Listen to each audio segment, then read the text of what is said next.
Good morning, everyone. This is Kulisha Patterson again with Straight Path Solutions, sharing some more tips, video tips. And for the past, it's been 3 weeks now. I've been going over an article that I wrote last year about the 7 deadly sins of managing a business, and we've covered the first sin of thou shalt not be greedy. The second sin of thou shalt not commit business inertia, falling asleep at the wheel. Sin number 3, thou shalt not be a boss. And today we're going to cover sin number 4, thou shalt get a grip. Now this is a continuation of sin number 3 in leadership development. For those who are have not grown in their leadership and managing their team, they tend to stay stuck at the immature stage.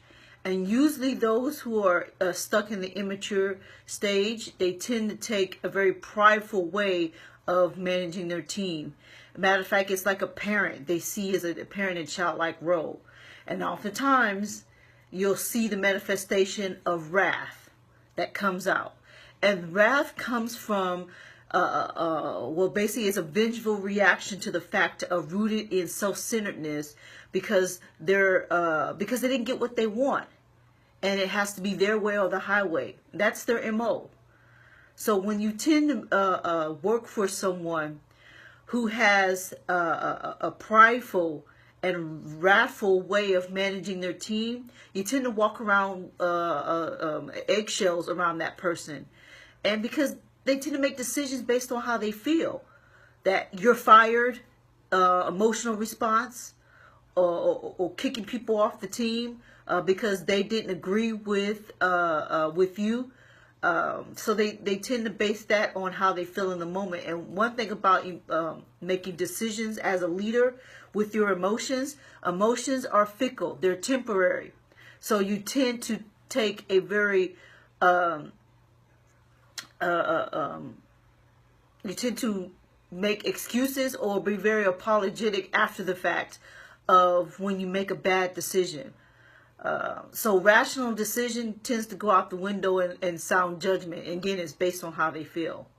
The problem with a wrathful boss is also they tend to fall into the lie to think that because people don't say anything to them, or I should say stand up to them, then they feel that they have earned the team's respect. No, they haven't.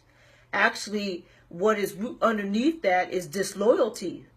They don't respect the leader. Matter of fact, they just only respect the fact of the position that they're in.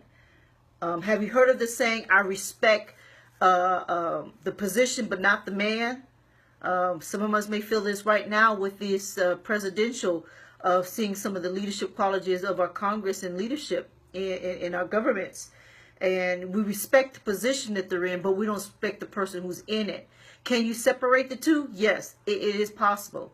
And having a boss-like mentality, your employees, they may not say nothing to your face that they don't respect you, but because they're a fear of what may be happen. So fear is not does not mean that they will respect you.